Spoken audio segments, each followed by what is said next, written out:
Welcome to the www.muspartans.com Spartan Show for Tuesday, June 19th. This week we get an in-depth look at the sport of diving from Spartan women's sophomore Ally Roskos. Senior women's administrator Sarah Emerich reflects on her recent trip to the NCAA convention, and new head football coach Nate Jensen is on the set. Stay tuned.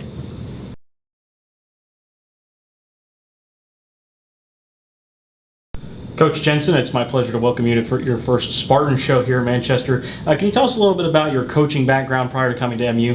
Well, first of all, thank you. It's kind of an exciting time for me and for my family. So, but to answer your question, I'm coming from Alma College up in Michigan, where I was the defensive coordinator and for the last 4 years. And then previous to that, I was the defensive coordinator at Defiance College here in the HCAC, which is also my alma mater. So, and just glad to be back in the HCAC, to be honest with you. So, Coach, what do you feel your biggest advantages will be moving forward as the leader of the new program? So obviously I was an assistant here when Coach Griffith first started, and so I kind of know where the program has been and where it's come to this point. So knowing that, I have a great understanding and appreciation of all the hard work that the assistant coaches and the players have done here. But at the same time, I'm kind of a player's coach, and I always want to make sure that those guys understand that I'm here for them, not just as a football coach, but down the road later on in life. So what are some of the immediate goals you have set and things you'll be working on in your new role? Okay. Yeah, so my first goal is obviously to meet with every single person on the football team. Right. That's the number one goal. I want to be able to meet those guys and get to know who they are as a person. Right. And then obviously recruiting is a huge thing right now for us, so we're trying to get that going. So. All right. Well, excellent. We thank you for joining us and can't wait to see you on the sidelines next season. Be exciting. Thank you very much. It's now time to announce our Spartan Show MVP of the week. This week we go to the track as women's thrower Shea Ator had a remarkable start to her indoor campaign on January the 15th. She threw the 20-pound weight 56 feet and a half inch, which was good for the event title, a new school record, and a top 5 standing in NCAA Division III. Congratulations, Shea.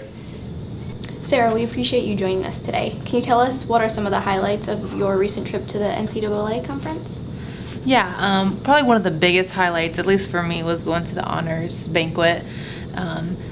They recognized student athletes, coaches from all different divisions. One of the biggest one was Lauren Hill's family got recognized for the Inspiration Award. So that was probably one of my biggest highlights. And then just getting to meet people, getting to hear, what's going on their campuses it's just a unique atmosphere. Good networking too for all divisions. Yeah. What do you see as some of the biggest things you took away from the SAC portions of the convention? I think the support, the amount of support that just goes on from not only all of our campuses, but then from our conferences and then from the NCAA itself. There's just so much support for our student athletes and just trying to get SAC rolling and just getting everybody involved, I think. Well, that's awesome to especially get it off the ground and have so much support. Well, thank you for joining us. Thank you. Winding up this week's show, we have sophomore diver Ally Roskos. Ally, when you're on the board and getting ready for a dive, what things are you focusing on? Usually I'm just trying to stay relaxed, make sure I take a deep breath and make sure I'm not focusing too much on being perfect, trying just to have fun with it and make sure I'm just walking out to the end of the board, make sure I have a good approach and usually just do my best I can. So what do the officials look at in each dive before they announce their scores? So before they announce their scores, they're watching for the approach. When you get to the end of the board, make sure you're to the end of the board. If you're doing a back dive, making sure you're doing the right amount of oscillations, which is technically 3, but you can do more. They watch the dive overall, by itself, making sure toes are pointed the whole time, your legs are together. They also see how close you are to the board. If you're too far out, you lose points. If you're too close, you lose points because it scares everybody. Kind of the splash, that's not really a huge part of it, but they definitely watch for that. And they watch just to make sure you're up and down on your entries when you're going in. Okay. So Ally, last of all, how did you get involved in the sport of diving?